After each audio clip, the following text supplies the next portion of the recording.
Bonsoir à toutes. Alors, la paracha de cette semaine, c'est la paracha de Vaïgash.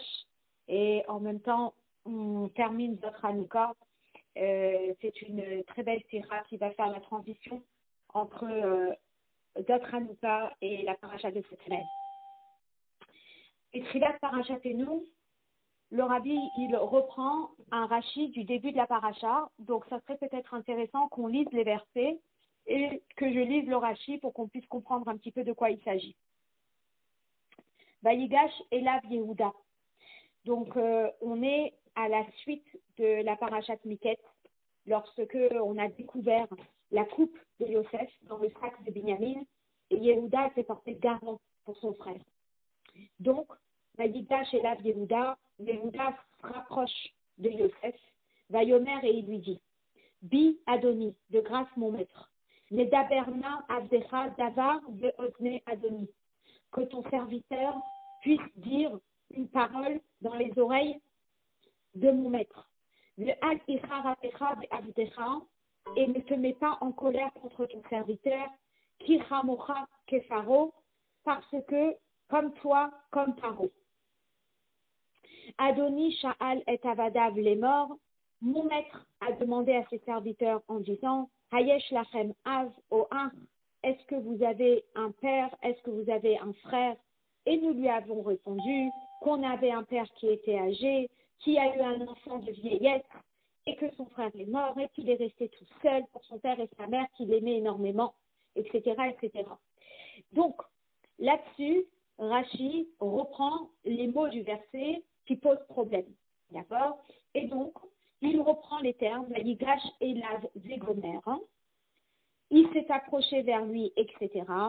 Davar Beozne Adoni, et il reprend les termes, une parole aux oreilles de mon maître. Et là, il tient à expliquer Davar Beozne Adoni, une parole aux oreilles de mon maître, et il explique en disant Yikansu Devarai Beoznecha, que mes paroles rentrent dans tes oreilles. Et ne te mets pas en colère. Mikan Atalamed, d'ici tu apprends, chez Diber Elav Kachot, qu'il a eu des termes durs avec lui. Qui Kamora que Pharaon, car comme toi, comme Pharaon. Le pshat, le sens simple, c'est quoi? Chashuvata be'enai kemelech, que tu es important à mes yeux comme le roi. Zéro pshuto, ça c'est le sens simple. Ou midrasho, par contre le midrash, sofra l'elakat alav bekaraat, que Moshe laka paro aliede diknati Sarah, la la'achat she'ikva. Tu vas être frappé par la lèpre comme Paro, l'ancêtre, eh bien, il avait été frappé lorsqu'il avait retenu Sarah, cette fameuse nuit. Davaracher, une autre explication, ma paro gozer ve'eno mekayem, maftiach ve'eno ose afataken. De la même façon que Paro, lorsqu'il décrète, eh bien, il ne l'applique pas. Eh bien, et dans quel contexte est-ce que c'est passé? Il faudrait que je regarde dans quel contexte c'était.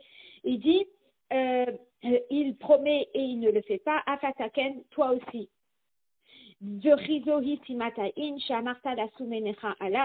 Et c'est ça dont tu parles de avoir un œil sur lui. Et donc, on va expliquer tout ça. D'abord, une autre explication. Si tu continues à m'embêter, et Rogotra vet adonra, je te tuerai et je tuerai ton maître. Et tout ça, ce sont des paroles qui sont dures contre Paro.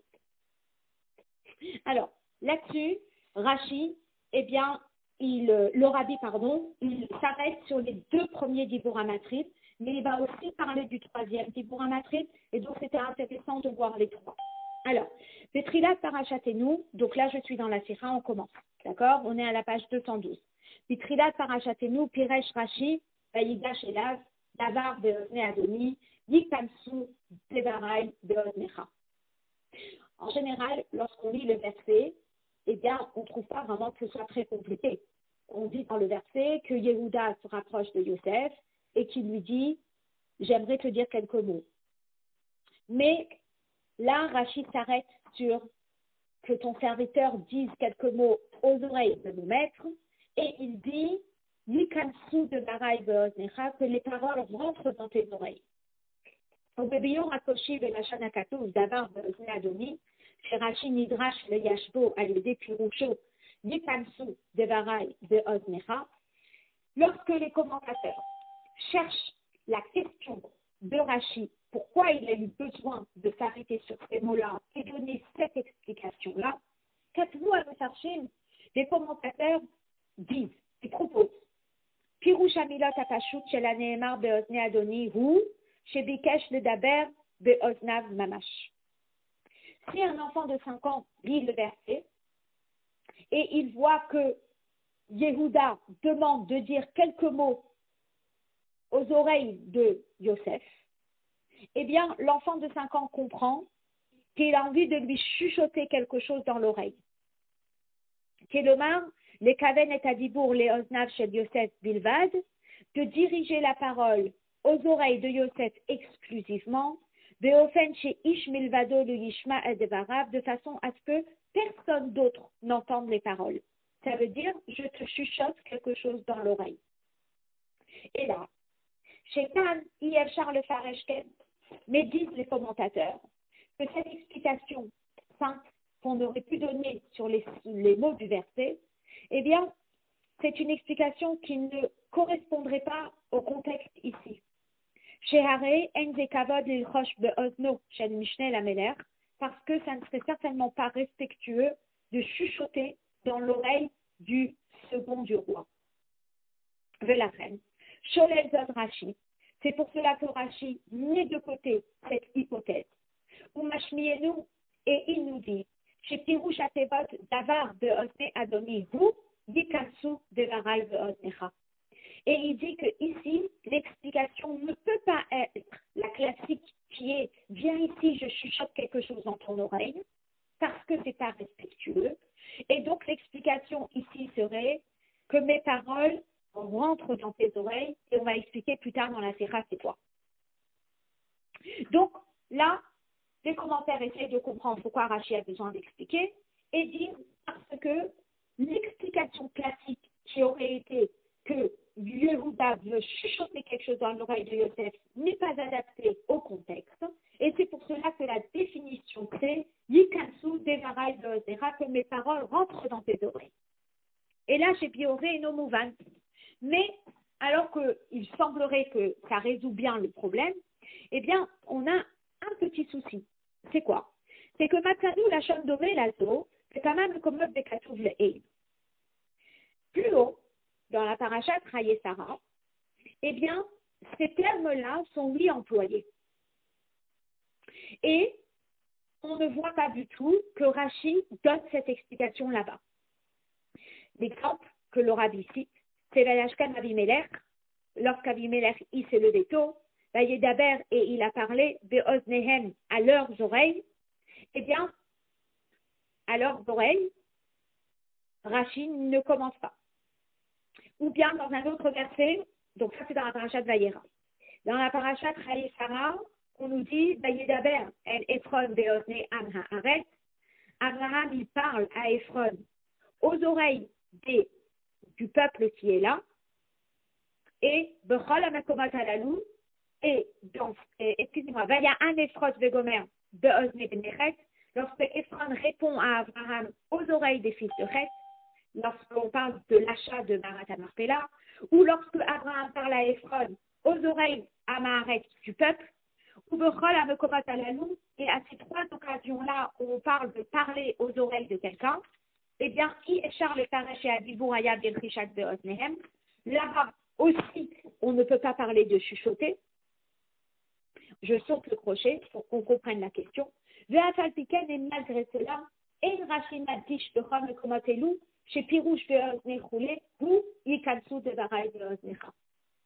là-bas, dans ces trois contextes-là, Parashat Vayera, Parashat Raye Sarah et à nouveau Parashat Raye Sarah, eh bien, il y a le terme parler aux oreilles de quelqu'un, et là-bas, ce n'est pas du tout adapté non plus la notion de chuchoter, Et malgré cela, Rashi ne commence pas en disant Yikansu devarai beoznecha, que mes paroles rentrent dans tes oreilles. Velama efohutrach Rashi lehadkishtot benidon didan. Et donc la question est comment se fait-il que Rashi a-t-il besoin de le souligner ici dans notre cas? Les gars, et nos mouvan, et on a encore une question. Comment se fait-il que Rashi prend les mots du verset Vayigash et Lav alors qu'il est en train d'expliquer Davar be'ozne Adoni? Donc s'il est en train d'expliquer Davar be'ozne Adoni, pourquoi est-ce qu'il reprend du verset Vayigash et Lav?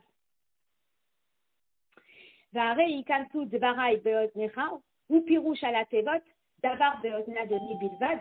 Nikantu dvarai be'oznecha n'explique que les termes Davar be'ozne Adoni. Et donc pourquoi est-ce qu'il reprend Vayigash et Lav?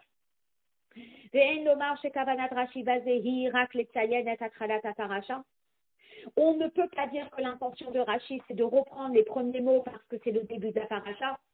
Si c'est ainsi, comme c'est expliqué de par ailleurs, le fisé ayal al Rashi, l'histoire perusho bechol paracha betevoteha arishonat, parce que ça aurait voulu dire que chaque paracha, Rashi aurait dû reprendre les premiers mots de la paracha. Or, on voit concrètement le poème Enzo Darko Shel Rashi, c'est pas l'habitude de Rashi, et là que Sheba le Paresh Tevatelu, et il ne le fait que s'il vient expliquer ces mots-là. Mais s'il ne vient pas expliquer les premiers mots de la paracha, il ne les cite pas. Là-dessus, le Rabbi continue avec le deuxième Rashi. Donc, je fais un petit récapitulatif du Hot Aleph. D'accord? Dans le Hot Aleph, le Rabbi reprend la première partie du premier verset, qui dit Vayigash elav Yehuda, Vayomer bi Adoni, Yedaberna Abdecha Davar be'ozne Adoni. Il dit que mon serviteur parle, que ton serviteur parle. Et quand il dit que ton serviteur parle, il rajoute une expression qui est un petit peu atypique. Ils disent qu'il parle une parole aux oreilles de mon maître. Pourquoi on a besoin de préciser aux oreilles de mon maître?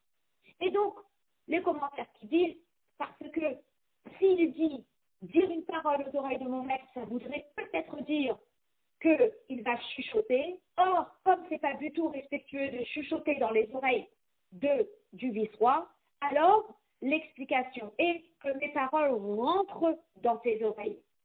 Ok, mais on voit que cette expression, elle a déjà été utilisée une fois dans Parashat Vayera, elle a déjà été utilisée 2 fois dans Parashat Chayesara, et à ces 3 occasions-là où chuchoter ne peut pas être l'explication, eh bien, malgré cela, Rashi ne le commente pas comme il le fait ici. Donc, on essaye de comprendre quelle était la question de Rashi ici pour qu'il donne son explication ici qu'il n'a pas donné les 3 fois précédentes. C'est la première question.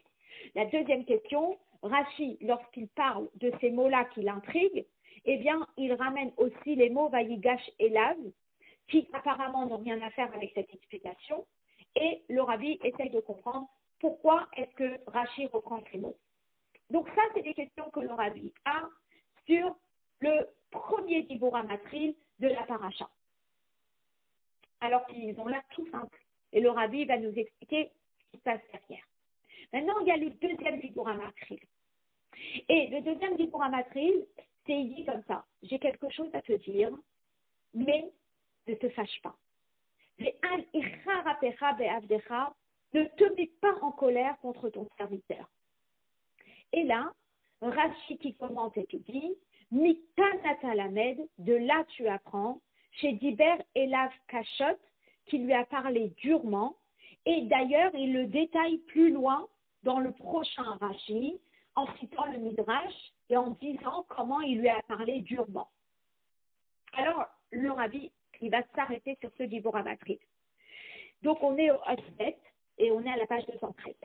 La Haré Pirusho Anal, après sa première explication, Piresh Rashi Rashi donne une deuxième explication sur le deuxième Dibur Matril. Ve Alifa Rapecha, ne te mets pas en colère. Mika Natalamed, de là tu apprends chez Diber et Lav Kashot qui lui a parlé durement. Ou bien moi, Mefarshim, Tochen Hadgashazo Shel Rashi. Et les Mefarshim, ils expliquent ce détail que Rashi relève. Bepasuk chez la Pharisée, Mefaresh Rashi, qui dit Boura chez Yehuda, Alulu Dvarim Kashim. Dans le prochain Rashi, eh bien, Rashi explique comment les paroles de Yehuda, elles étaient dures. À la tête sur les mots, Ki kamocha kefaro, comme toi, comme paro, Mevi Rashi kana pirushim midrasho. Rashi ramène plusieurs explications du Midrash, Bevaer Advarim Akashim Shebazé, qui nous montre comment il était dur avec lui. Il lui dit, tu vas avoir la lèpre, comme Paro à l'époque de Sarah, notre grand-mère, a eu la lèpre, et je vais te tuer. Donc, il a des termes qui sont très très durs contre Paro. On met un rin chez l'homme à Sinou. Où est-ce qu'on en est? כמה פירושים במדרשו לבאר הדברים הקשים שבזה. ועל דרך זה על התיבות אדוני שאל מפרש רש"י מתחילה ועלילה באת אלינו. Et même plus tard dans Rashi, il lui dit au début, tu avais comploté contre nous. Ce sont des choses qu'on ne dit pas à un vice-roi. Et on voit que Yehuda, il a eu des termes très très durs contre Yosef. Lefichach madgish Rashi vesholel. Et c'est pour cela que Rashi, eh bien, il met l'accent et il tient à préciser quelque chose. Et en précisant cette chose-là, eh bien, il met une croix sur autre chose. Chez Ein Lisbor, chez Aechrech le Cholze, ou Rak Mibitouyi Mele chez Bekatou. Que on ne peut pas expliquer qu'on déduit des termes du verset que Yosef, que Yehuda avait un langage dur avec Yosef. Chez Ken Adarava, parce que, au contraire, Pshutam chez la Tevot Sham, ou chez Ein Elu Varim Kashim. Lorsqu'on lit le verset sans Rashi, on ne voit pas que Yehuda a eu des termes durs avec Yosef. Il lui dit, Tikamocha Kefaro, tu es comme Paro. Et d'ailleurs, Rashi lui-même explique, Chashuvata Be'enai Kemeler, je te dois tout le respect comme le roi. Et après, il lui raconte l'histoire telle qu'elle s'est passée. Et lorsqu'on lit les mots du verset, on ne voit pas que Yehuda a eu des propos durs envers Yosef. Mais il y a uniquement 3 mots qui montrent qu'il y a eu des propos durs. Et là, Mikan Atalamed, chez Dider et Lafkashot. C'est d'ici que tu peux apprendre qu'il a parlé durement. Et de quel mot? Al-Ira Apecha. Lorsqu'il lui dit ne te mets pas en colère, ça fait allusion au fait qu'il lui a dit des mots durs. Mais puisque dans le verset, on ne voit aucun mot dur,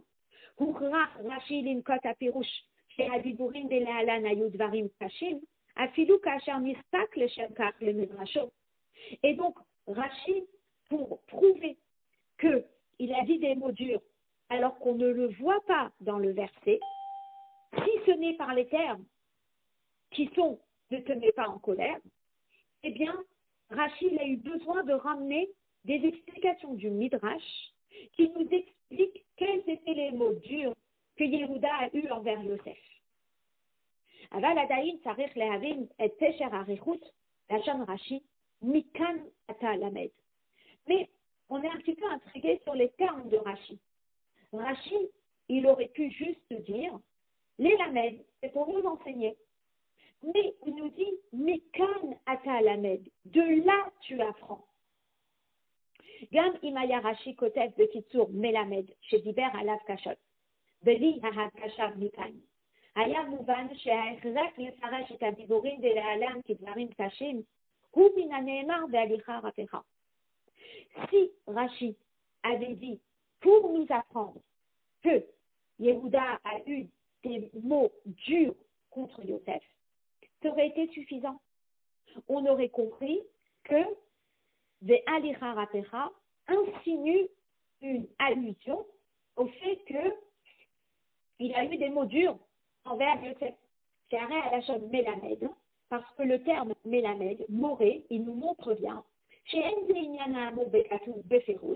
que ce n'est pas quelque chose qui est explicitement dans le texte. Et là, Adavar Adoresh Limud, mais c'est quelque chose qui demande une étude. Sheken, Ilu Neemru Bekatuf Beferush Dvarim Kashim, parce que si dans le verset, on avait vu des mots durs a priori, et Matim Lenakot Belachon, Belamed Shediber et Lavkashot, eh bien, ça n'aurait pas été approprié, cette explication. De là, on apprend que il a eu des mots durs avec lui. Lorsque Rashi dit, de là on apprend, ça veut dire que dans le verset, eh bien, ça n'apparaît pas. Dans le verset, on n'a pas l'impression que Yehuda, il a eu un comportement qui était violent. On n'a pas l'impression que Yehuda, il s'est énervé. On n'a pas l'impression que Yehuda, il a eu des mots durs. Lorsque nous, on lit le verset, vous lisez les psukim, vous lisez les traductions, vous ne voyez pas du tout dans le verset qu'il a eu des mots durs.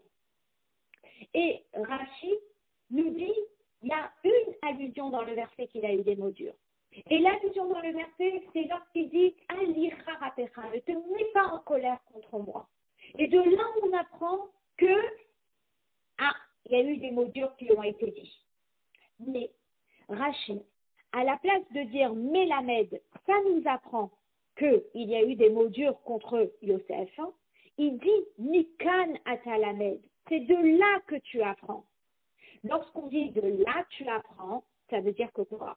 Ça veut dire que toi, tu aurais pu l'apprendre d'ailleurs, et je te dis, ne l'apprends pas d'ailleurs, mais tu vas l'apprendre d'ici. Que Fishinidvaer Bekama Mekomot, comme on l'a expliqué dans d'autres endroits, Kacher Rashi Mosif Mikan, lorsque Rashi dit de là on apprend, Kavanato Lishlol Bekar Makom Acher. Son intention c'est de nous faire enlever une autre hypothèse. Chez Mimenu Haya Lechora Makom Lilmod Inyan Zegoufa, d'où on aurait pu éventuellement apprendre cette chose-là. Ou Adavar Kan. Et c'est la même chose ici. Que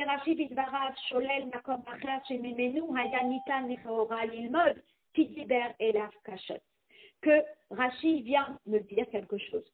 Tu aurais pu apprendre de par ailleurs que Yehuda a eu des mots durs envers Yosef, et je te dis que c'est pas là-bas que tu vas l'apprendre, mais tu vas l'apprendre d'ici. D'où on apprend ça? Mikan atalamed, de là tu apprends. Venken. Alors on a une question. Quel est l'endroit que Rashi voudrait qu'on enlève, c'est-à-dire qu'on n'apprenne pas ça de là-bas, mais qu'on l'apprenne mikan, d'ici. Alors, si vous voulez, le Rabbi, il a réellement décortiqué les deux premiers Dibur Amatril du début de la paracha. D'accord? La première chose que nous allons retenir, c'est quelle est la question de Rashi dans le premier Rashi. Lorsqu'il dit que ton serviteur dise des mots aux oreilles de mon maître, et Rashi qui dit Yikamsu zarai be'onecha, que mes paroles rentrent dans tes oreilles, quelle était la question de Rashi pour que Rashi ait besoin de donner cette explication? C'est numéro 1.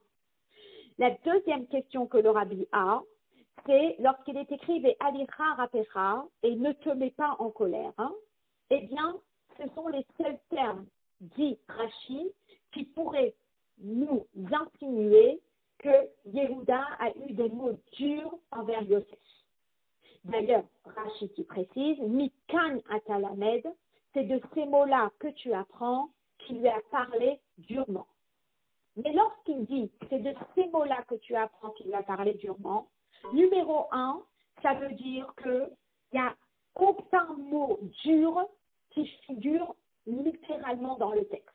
Ça veut dire que quand on lit le texte, on ne voit pas de mots durs qu'il aurait pu dire à Yosef.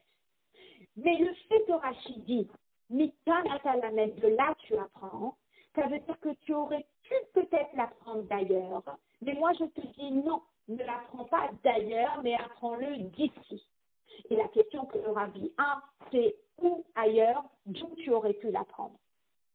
Alors, même si les questions sont un petit peu complexes, c'est pas grave, on les met de côté et lorsque on va expliquer le Rashi, eh bien, on reviendra sur les questions et éventuellement, on les réexpliquera. Va bien passer, voilà l'explication. Donc, le Rabbi, maintenant, il commence à optimiser. Bechol amekomot anal, shebahem neemar alashon beozne, beterem ba'alomed le pasuk didan.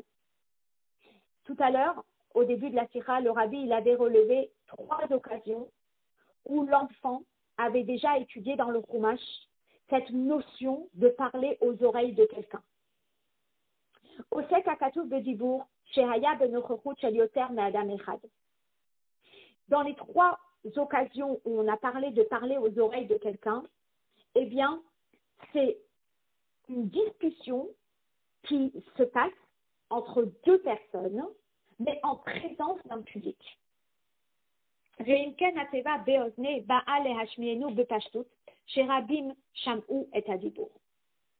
donc, les 3 fois où l'enfant il a lu le mot Beozne, eh bien, les 3 fois, le contexte est exactement le même.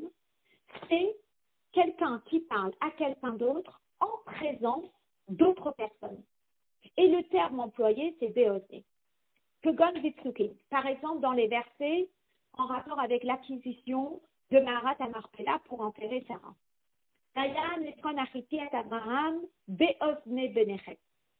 Ephron Achiti, qui est donc le propriétaire du terrain où va être enterrée Sarah, parle à Abraham Beozne Benechet, aux oreilles de Benechet. Ça veut dire quoi, aux oreilles de Benechet? Ça veut dire en présence des Benechet. Les Benechet entendent la conversation. Vayedaber à l'Ephron, Beozne Am Haaretz. Lorsqu'on parle de Abraham qui parle à Ephron, aux oreilles du peuple, ça veut dire quoi aux oreilles du peuple? Ça veut dire en présence du peuple. Il n'est pas tout seul dans un bureau avec lui. Chez Bahem Adibour Vehamasav Umatan, Ayou ben Abraham l'Ephron, il y a eu effectivement une conversation entre Abraham et Ephron, mais ce n'était pas huis clos. Arakatou Modienu, le verset vient nous dire, chez Hadibour Aya Beozne Benechet, Beozne Amaharet, que la discussion était en présence des Benechet, en présence des Amaharet. Aïnou chez Hadavar Naase de Mahamad Benechet Amaharet, Dofen chez Gam Hem Shan Uzot, Veyeter Aken, chez Haya Hadavar Par de Mekouvan. C'était intentionné, que ce n'était pas une conversation dans un bureau exclusif Abraham avec Ephron, mais c'était en présence d'autres personnes et que les personnes l'ont bien entendu cette discussion. La même chose lorsque Avimelech parle, eh bien c'est Beoznehem, c'est aux oreilles de ses serviteurs. Chez Tevat Beoznehem Madkisha, chez Avimelech Diber Beatzmo, Avimelech il a parlé lui-même, Lechol Avadam à tous ses serviteurs, Be'adibur Ayabe Ofen, chez Kol Elusham ou Beatmam et Diburo, à tel point qu'ils ont tous entendu sa parole, ou Mita Amze, Adamar Ta'al, qui va yiro Anashim Neod, et ils ont eu donc peur. Oulam, le pasuk va yigash, vayomer, davar beozne Adonit. Lorsque on est en train de parler de notre verset à nous ici, où Yehuda se rapproche de Yosef et lui adresse la parole, Mitoreret Kushia, on a une question. Allô, Adibour, Aya le Yosef Bilbad. N'est-ce pas que cette parole, elle s'adresse à Yosef? Ou Pshita, chez Yosef Shama et Adibour. Et donc, on comprend bien que Yosef, il a entendu quand Yehuda lui parle. Ve'imten, ma madgish ou mechadesh akatuv, belachon beozne Adoni. Alors, dans ces cas-là, qu'est-ce que vient me rapporter les mots du verset aux oreilles de mon maître? Alors, lorsque Ephron est en train de parler à Abraham, Abraham est en train de parler à Ephron, en présence des Bénéchets, en présence des gens, ça veut dire qu'il y a une discussion entre 2 adultes, Abraham et Ephron et Abraham, et Beozne Bénéchet, Beozne Aham, il y a d'autres personnes qui sont là présentes et qui écoutent la conversation entre Abraham et Ephron. Par contre, ici, on ne comprend plus. Je relis le verset. Vayigash elav Yehuda. Yehuda se rapproche de Yosef. Vayomer et il lui dit, Bi Adoni Yedaberna Avdecha. Ton serviteur voudrait dire quelques mots au V3. Davar Beozne Adoni. Quelques mots aux oreilles de mon maître. Mais forcément, s'il va lui parler, ça va être à ses oreilles. C'est pas comme s'il y avait une tierce personne en présence de qui il voulait parler. Donc d'un coup, on ne comprend plus pourquoi il a besoin de préciser aux oreilles de mon maître. Il est en train de lui parler. Donc parle. Pourquoi tu as besoin de dire que ma parole soit entendue aux oreilles de mon maître?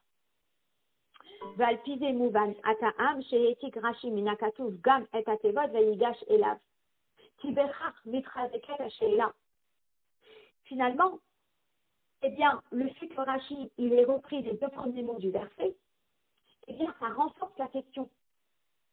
Loulé Anémar Vayigash Elav, Anamakom le Taret, Bedochet Al-Kol Panim, chez Yehuda Amar et Devarav Beofen, chez Gam She'ar Anochechim Sham Uzot, Velachen Hayasarich Yehuda Lehadgish, Yedaber Gomer Beozne Adoni, Hayinu chez Yosef bin Yuchad, Yakshib Lidvarav, Afalpi chez Enhu Medaber Elav Bilvad, Ela Shomim Zot Kama Vekama Anashim.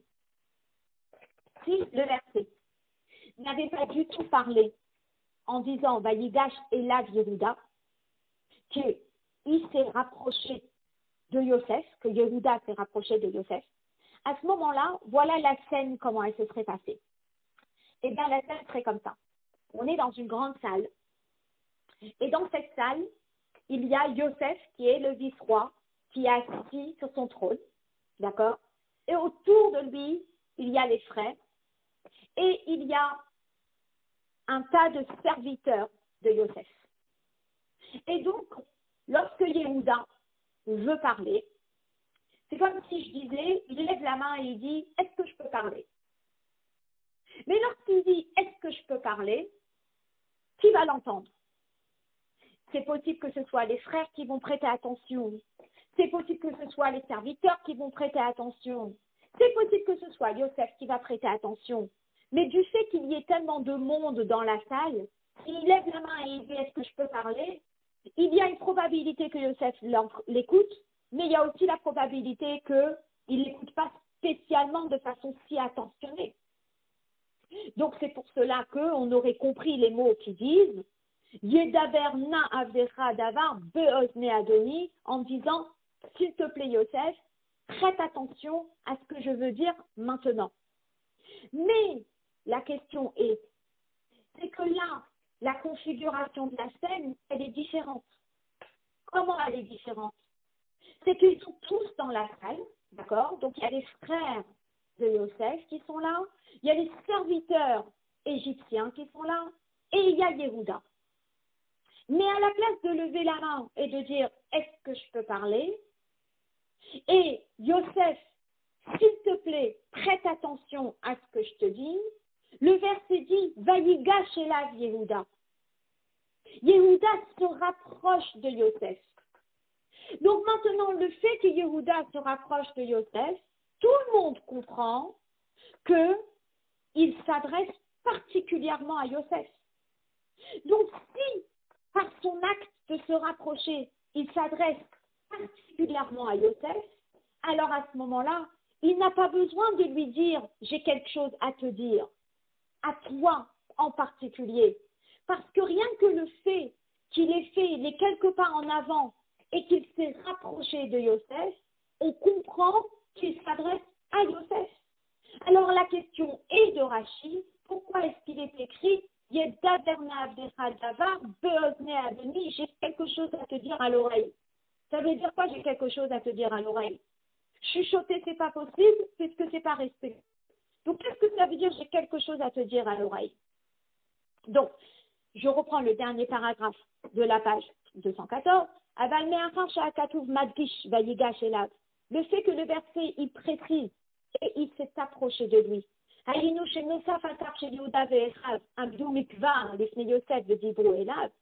Que, en plus du fait que Yehuda et ses frères sont déjà présents dans la salle où se trouve Yosef et ils sont en train de lui parler, Hitkarev Yehuda et Yosef bin Yuchad, là, il y a un scénario où Yehuda se rapproche de Yosef. On comprend donc que Yehuda s'adresse à Yosef tout particulièrement. Yosef Bilvad, Shama et Diboro, ou qu'il y ait uniquement Yosef qui l'entende. Et donc, Hadra Kushia le Durta, on a la question qui est maintenue. Ma pécher à Hadgasha Beozne Adoni. Quelle est la définition de Beozne Adoni, aux oreilles de mon maître? Par Befaresh Rashi. Et c'est pour cela que Rashi précise. Sheyesh Od Hadgasha Betevat Beozne, que le mot Beozne, il vient accentuer autre chose. Nikansu Bevarai Beoznecha. Que mes paroles, elles pénètrent tes oreilles. Alinu Shehadivurim, Nikansu Elima Beoznav. Que c'est pas seulement que je te parle et tu m'entends, mais est-ce que tu m'écoutes? En français, il y a la différence entendre et écouter. Un professeur parle à son élève et dit, tu m'écoutes? Il dit, mais oui, je vous entends. Entendre, c'est j'entends une voix qui parle. Écouter, c'est plus attentif. Et lorsqu'on dit Yikansu de Varai Beoznecha, c'est ni entendre, c'est ni écouter, mais c'est intérioriser. L'oracle, comme le rabbi précédent qui a dit cette expression en yiddish qui disait l'oracle lishmoa, heron, pas seulement entendre, et là l'iklot velachouch der heron, mais c'est intérioriser. Ça veut dire que quoi? Betipuru bikesh Yehuda lifol al Yosef leshanot et achlatato. Lorsque Yehuda maintenant il va s'adresser à Yosef, il ne veut pas seulement lui transmettre l'information, mais il a envie de lui parler d'une façon où il va changer son avis. Les Shachrer et Binyamin, il a envie de libérer Binyamin. Ou le Firar Idgish, ou Bikesh, chez Yosef Yiklot, Veyasnim et Devarab. Et donc il a envie que Yosef, il intègre, il intériorise ses paroles de façon à ce qu'il les prenne en compte, puis à changer ce qu'il avait l'intention de faire jusque-là. Donc, pour tout comme on dit, résumer, le rabbi il avait posé la question en disant, mais cette notion de parler aux oreilles de quelqu'un, on l'avait déjà eu dans le passé, et Rachid ne l'a jamais expliqué comme il le fait ici. Oui, parce que le contexte est différent. Dans les trois autres scénarios, c'est une personne qui parle à une personne, et il y a des personnes qui sont présentes et qui écoutent. Donc, quand on dit Beozne, ça veut dire en présence d'eux. Mais ici, c'est Yehuda qui parle à Yosef et il lui demande d'écouter. Et forcément, si tu me parles, je t'écoute. Donc, écouter ici ne veut pas dire juste écouter parce que ça aurait été répétitif, mais écouter ici veut dire intérioriser l'information pour éventuellement changer le verdict à la fin de l'histoire.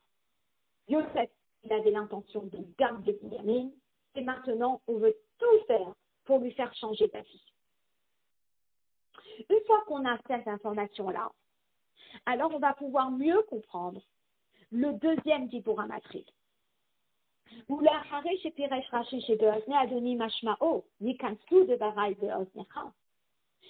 fois qu'on a compris que parler aux oreilles de Yosef veut dire le convaincre de quelque chose dont il n'est pas convaincu jusque-là, pour lui faire changer d'avis.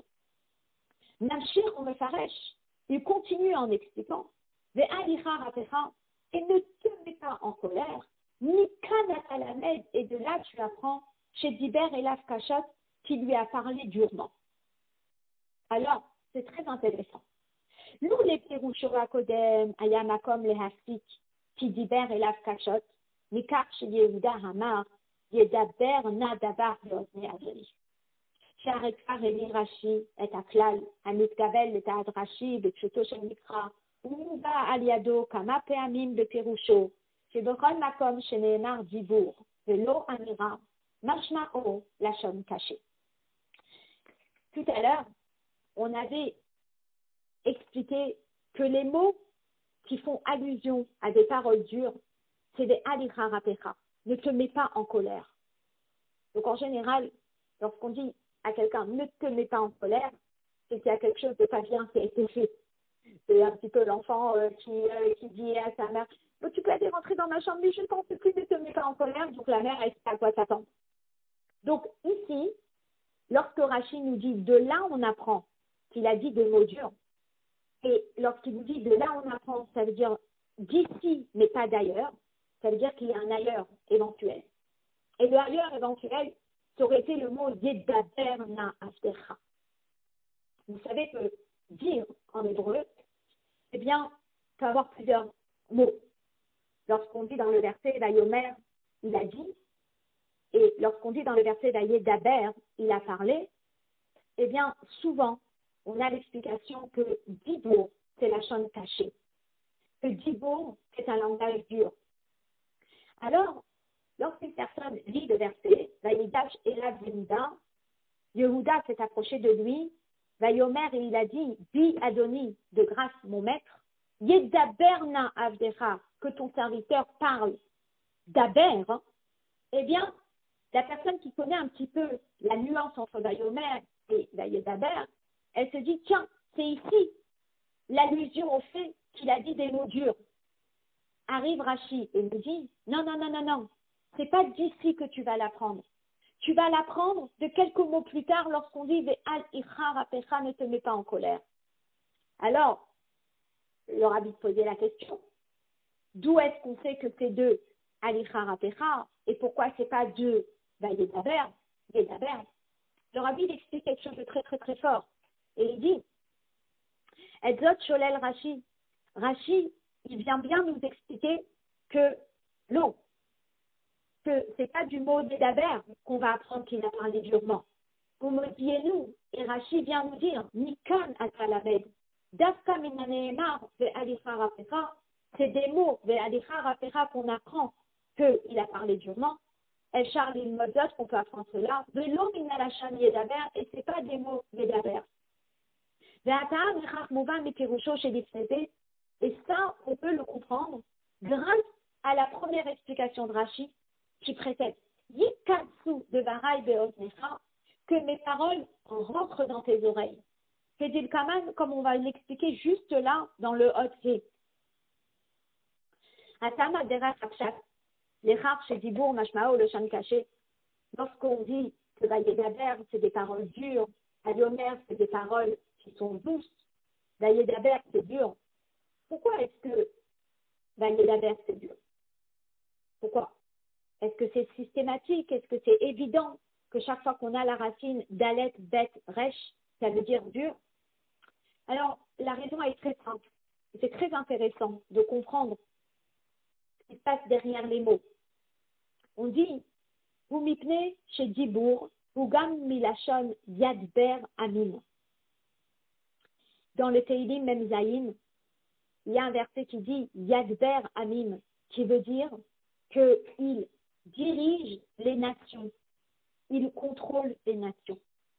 Donc, le mot Dalet Bet Resh peut avoir deux définitions. Il y a une définition qui est parlée, et d'Aber, et il y a une définition qui est contrôlée. En anglais, on dit to rule, ça veut dire être le leader de quelqu'un. Et c'est très fort parce que dans la Torah, si un mot peut vouloir dire deux choses différentes, c'est qu'il y a un lien entre les deux.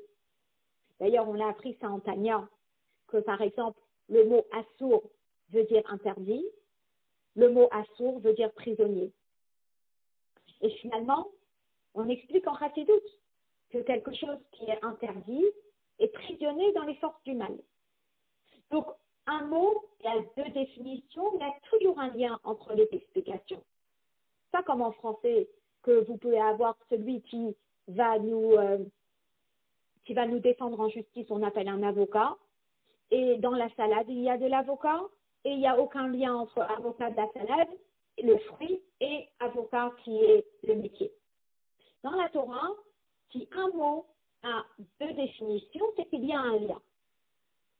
La raison pour laquelle la racine ledaber, parler, fait référence à des paroles dures, c'est parce que cette même racine, elle veut aussi dire un dirigeant, celui qui contrôle un peuple. Comme on nous dit, Dabar Echad Lador. Il y a un seul leader par génération. Asher Mishum Kar, qui est la raison pour laquelle il est dans son droit, Tol Makel, de prendre un bâton, Vehachal Kod Kodan, et de frapper sur la tête du peuple. Bemouvad Shen Mamshala, Betokef, qui est la définition de c'est moi qui dirige. Et toi, tu vas te plier à mes ordres. Et quel est le terme qu'on emploie pour ce leader qui dirige? Daber. Donc on voit que le mot daber, d'un côté, il veut dire parler, et d'un autre côté, il veut dire diriger. Ou le fichar, et c'est pour cette raison-là, qu'Asher na'aseh shimush belashon dibour, que lorsqu'on utilise ce terme dibour, velo amira, hakavana hi le dibour, ba'al tochen shel memshala. Que lorsque j'utilise le terme ledaber, parler, au lieu de l'émor, dire, eh bien, j'ai l'intention de dire quelque chose qui va avoir un poids de dissuasion. Dibour Noksha, ça va être une parole dure, de roi chez Shilton à la Zoulat, qui va avoir un esprit de contrôle, dans le sens de c'est moi qui dirige, c'est moi qui décide, et voilà comment tu vas te comporter. Et donc la parole, c'est une parole d'un dirigeant. C'est une parole de quelqu'un qui a envie d'avoir le dernier mot. Donc lorsque c'est la parole d'un dirigeant, la parole de quelqu'un qui a envie d'avoir le dernier mot, la parole qui a la force de dissuader quelqu'un de faire quelque chose, à ce moment-là, le terme en hébreu pour la parole, ça va être quoi? Ça va être Dalet Bet Resh. Mais est-ce que c'est obligé que cette parole elle soit dure? Non. לפי זה נמצא שכל סוג דיבור המסוגל להשפיע על אדם ולפעול עליו לשנות את מחשבתו והחלטתו, que n'importe quelle parole qui a cette force de dissuader l'autre, de le faire changer d'avis, אפילו כאשר הוא נעשה בדיבורים רכים ודברי תחנונים, même si cette parole, elle est toute douce, et même si cette parole, c'est une parole de supplication, il est Diburim Kaelu Tikraim Beshem Dibur. Eh bien, ces paroles-là, elles vont aussi être utilisées avec cette racine Dalet Bet Resh. Sheken Yesh Bahem Tochen Shel Memshala, parce qu'elles ont cette force de j'aurai le dernier mot. Alors, c'est très intéressant. Parce que finalement, cette racine, les daber, parler, c'est pas la racine qui est égale à parole dure, mais c'est la racine qui est égale à parole de dissuasion. Je vais réussir à avoir le dernier mot. Et là, vous pouvez l'avoir dans l'enseignant, un enseignant qui a de l'autorité. Un enseignant qui a de l'autorité, on dit au Médaber, il parle avec cette racine de Dalet Beresh. Mais est-ce que l'enseignant qui a de l'autorité, il est obligé de parler durement à l'élève? Non. Il peut parler très gentiment à l'élève. Et il peut parler avec des mots de taranounim.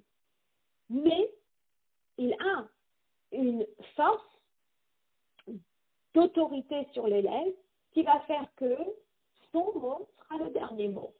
Et donc, le verbe qu'on emploiera, ça sera daber. La plus émouvante, chez Mima, chez Nehemar, Yedaber, Vegomer, Dabar, Gamour, chez Diber et Lafkachot.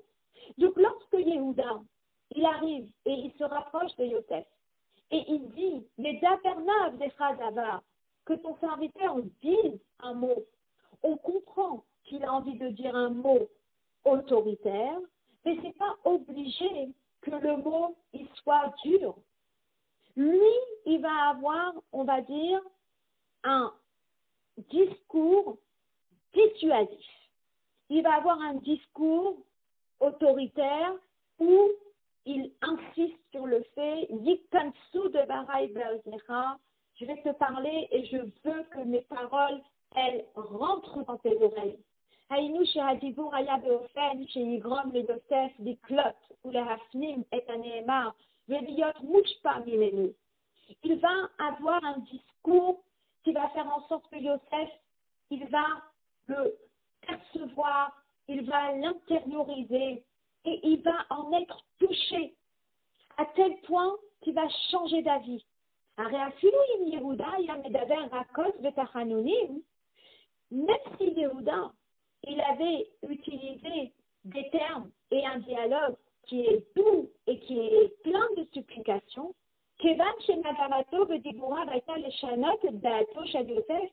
puisque son objectif c'est de faire changer d'avis Yosef,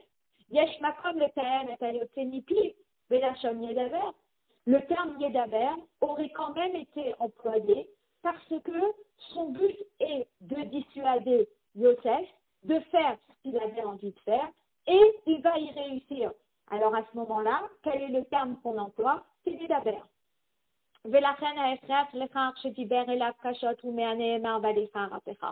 C'est pour cela que le mot Yedaber na avdecha, eh bien, c'est pas obligé que ce soit des paroles dures, comme on aurait pensé au début, mais ça peut juste être des paroles dissuasives qui ont plein de douceur et plein d'empathie et plein de termes anonymes de supplication. Alors, quels sont les mots qui montrent que c'était des paroles dures? C'est pas Yedaber, c'est Al Yichar Apecha. Ne te mets pas en colère. Et lorsqu'il dit ne te mets pas en colère, ça veut dire qu'il va dire des mots très, très, très durs qui pourraient faire en sorte que Yosef se mette en colère. Et il lui dit ne te mets pas en colère. Et c'est pour cela que Rachid dit Mikan Atalamed. C'est de Al Yichar Apecha que tu apprends que il a employé des termes durs. Et reste la question. Si on a la possibilité de dissuader Yosef avec des termes gentils, avec des termes doux, pourquoi est-ce qu'il a eu besoin d'employer des termes durs? Et c'est une très grande leçon pour nous. כאשר ביקש יהודה להשפיע על המשנה למלך מצרים, וסברו שמצרי הוא לשחרר את בנימין, לכל לראש התחיל לדבר עמו קשה. Lorsque Yehuda, il a voulu avoir un discours qui allait influencer le vice-roi qu'il pensait égyptien pour libérer Binyamin, eh bien, il démarre avec un langage dur. Diburim nokvim, des takifim, des paroles qui sont bien pointues, qui sont bien fortes. Et a priori, pourquoi? Quelle est la logique de démarrer sur une intonation si dure, si violente, entre guillemets?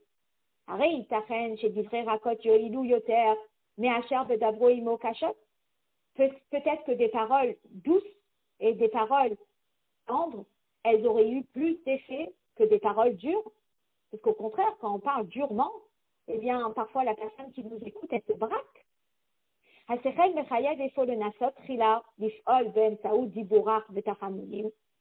La logique aurait voulu qu'il commence avec des paroles tendres, avec des paroles de supplication.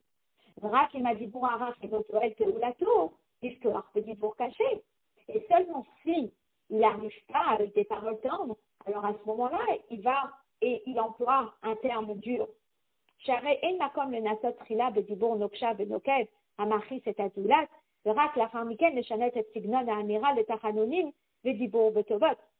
Parce que l'envers ne peut pas marcher. On ne peut pas commencer avec des paroles dures et après rétrograder des paroles douces et gentilles. Ça ne peut pas le faire. À la rigueur, on peut commencer par des paroles douces. Et quand on voit que ça ne marche pas, eh bien, on lève la voix.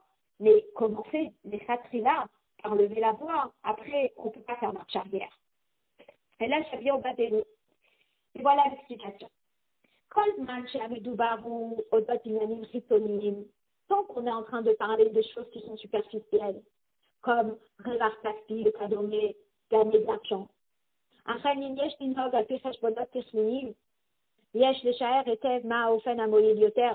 Alors effectivement, à ce moment-là, eh bien, il faut réfléchir quelle est la meilleure façon d'aborder le sujet, quelle est la façon qui marchera le mieux.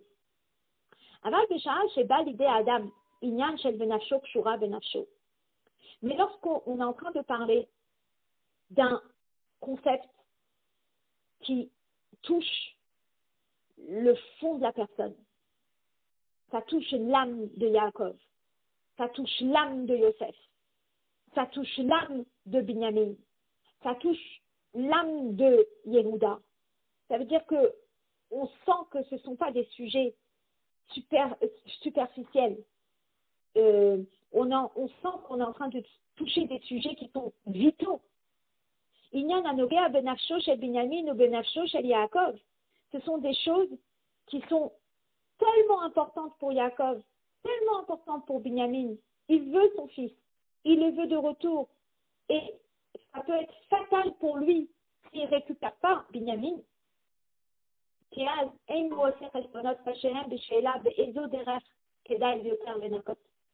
là, à ce moment-là, il n'y a plus de reshbonot, il n'y a plus de logique, il n'y a plus de calcul. Quelle est la meilleure façon pour y arriver? Et là, mais la méthode, c'est la plus forte et la plus puissante que Mahamar Haolam, comme le fameux dicton dans le monde qui dit Kacher Kohev, quand ça fait mal, so Akim, eh bien on prie. Et là, le Rabbi va expliquer que de la même façon que ici dans l'histoire de Yehuda avec son frère Benyamin et son père Yaakov, il savait que c'était urgent et qu'il fallait absolument tout faire et mettre le paquet de puissance, la plus puissante qui puisse exister parce qu'il fallait absolument libérer Benyamin, parce que c'était crucial. Eh bien, le Rabbi il explique spirituellement.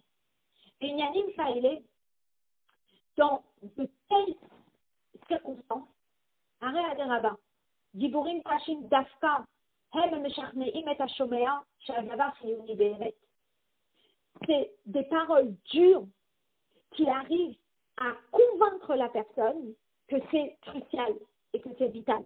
Donc, Géa Banefesh, et ça nous touche vraiment. Vélo chez Kavanata Medaberhi, le Kesef, les Kissé, les Kavod, les Kayoté Baélé. La personne, elle va comprendre qu'on n'est pas en train de parler d'argent ici. On n'est pas en train de parler de chaises. On n'est pas en train de parler d'honneur. On n'est pas en train de parler de pouvoir. On est en train de parler de quelque chose qui est vital. Et lorsque c'est vital, eh bien, comme on dit, il n'y a pas 10 000 chemins. C'est le cri du cœur. Et ça, c'est ce qui a fait en sorte que les paroles de Yosef, comme on dit, de Yehuda, pardon, elles vont rentrer directement dans les oreilles de Yosef. C'est vraiment le concept de Dvarim Ayotzim Minalev, Nirnasim Alalev. Les paroles qui sortent du cœur, elles rentrent dans le cœur.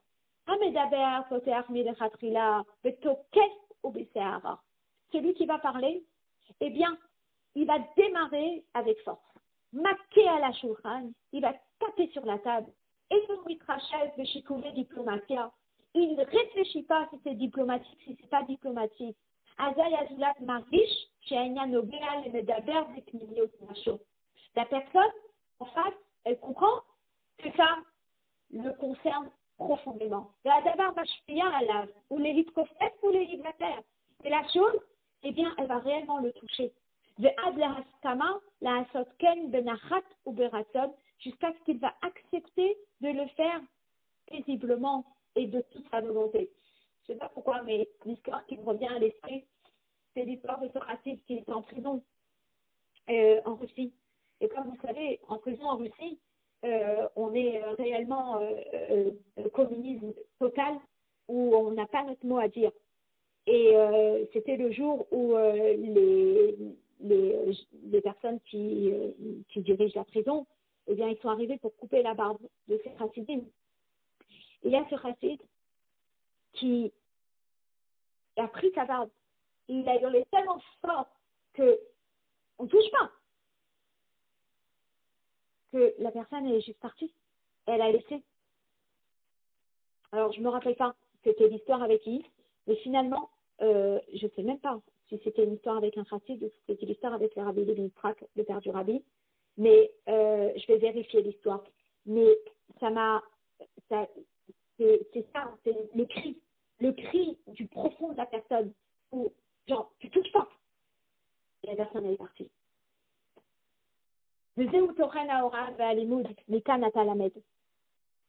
Et c'est ça, l'enseignement qu'on apprend, Mikan Atalamed, c'est de là que tu apprends.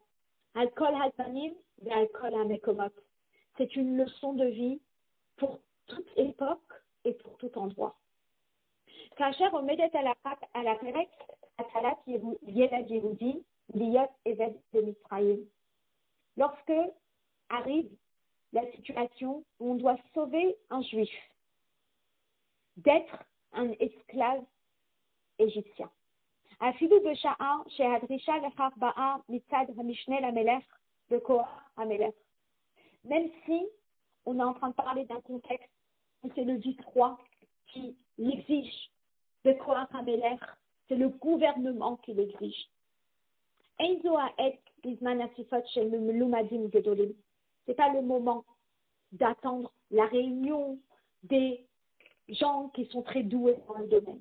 Chez Yarkeru Beltinut ou Beyishuvadaat, Divrei Yemei Israël de Mitraïm, pour qu'ils regardent bien les dossiers qui remontent jusqu'à l'histoire du peuple juif en Égypte, ou la Harmiken, Adavar Yuvalif Nehem, et après que cette réunion, elle emmène les Hatzba'a à un vote, de Hachra'a et à une décision.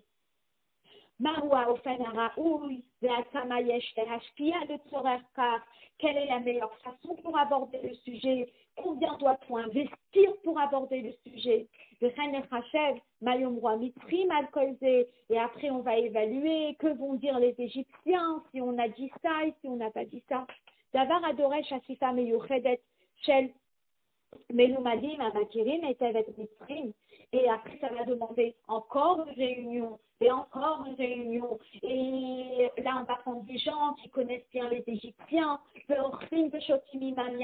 ils vont déjeuner ensemble pour pouvoir discuter, pour pouvoir voir quelle est la meilleure façon. Et là, on est juste en train de réfléchir à l'éducation qu'on donne à nos enfants. Lorsque le gouvernement il autorise une école privée ou il n'autorise pas une école privée, on peut enseigner ci, on ne peut pas enseigner ça, et on doit aller contre ci, on doit aller contre ça. Finalement, yesh lehatri le'ata. Il faut démarrer immédiatement. Bizrizout achigedola, avec la plus grande rapidité.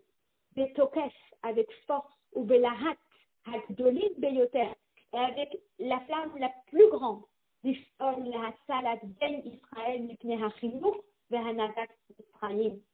tout faire pour sauver un enfant juif d'une éducation égyptienne et d'un comportement égyptien. Chinour, c'est faire la Torah, en faisant référence à une éducation qui est contre celle de la Torah. Amovil, l'idée hitbolelut, que Dieu préserve, peut emmener l'enfant à l'assimilation. Ça, c'est pikouar nefashot mamash, c'est pikouar nefesh, sauver la vie de sa. Et si on est conscient que ça sauve la vie de l'enfant, alors à ce moment-là, si on est conscient que l'enfant est en danger, si on est conscient que l'enfant il est au bord de l'assimilation, à ce moment-là, nous, on doit venir le sauver, comme si on voyait cet enfant pris dans les flammes. Eh bien, on va tout faire pour le sauver, sans réfléchir, est-ce que je peux rentrer dans cet immeuble, c'est mon immeuble, c'est pas mon immeuble, j'ai droit, j'ai pas le droit. On réfléchit pas. C'est pikouar nefesh. Et lorsqu'on fait cette démarche-là,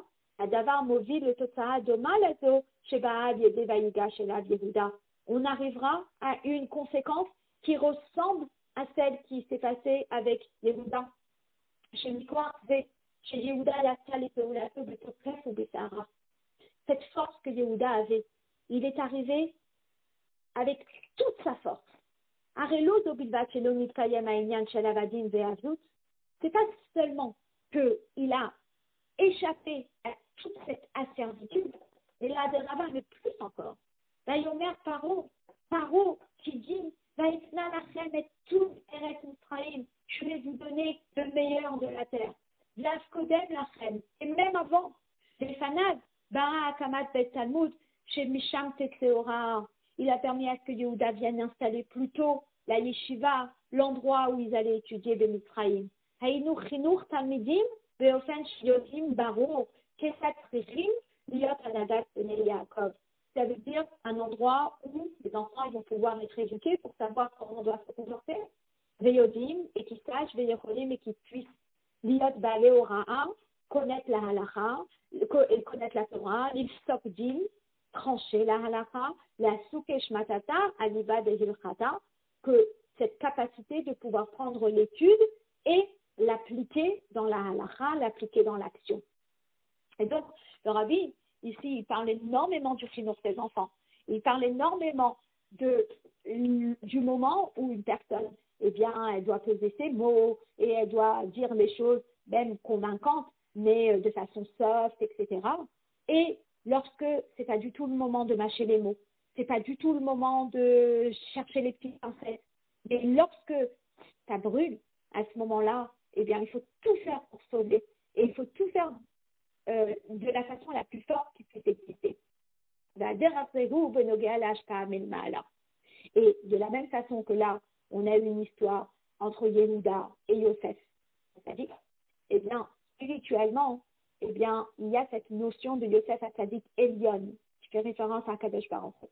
Kacher Ish Israël Nokes Bigvura Kivyachol. Lorsqu'un juif, il arrive, comme Yehuda, avec toute sa force, chez Mevakesh ou Mitpalel la Hachem des Tokef Kivyachol. Il vient demander, et il vient prier à Hachem, mais avec force. Pas il prie à Hachem avec des pincettes, mais il prie à Hachem dans la notion où, en anglais, on utilise le terme demand. Demand, ça veut dire que c'est plus que demander quelque chose. C'est comme, entre guillemets, exiger. Harim Poel, qui Yachol Yosef Mehitarek. Il arrive à faire en sorte que Hachem ne peut pas se retenir. Au Milmala, Memalim et Michalot, le Vavol, le Tova, et d'en haut, eh bien, on exauce tout ce dont il demande. De Ronanit Rachlo, dans tout ce dont il a besoin. Miyado, Amlea, Aptucha, Hagdosha, Verachava, c'est sa main pleine, qui est ouverte, qui est kadosh et qui est large. Alors c'est très beau parce que le Rabbi termine avec cette notion que on obtient d'Akadosh Baruch Hu selon la façon qu'on le demande.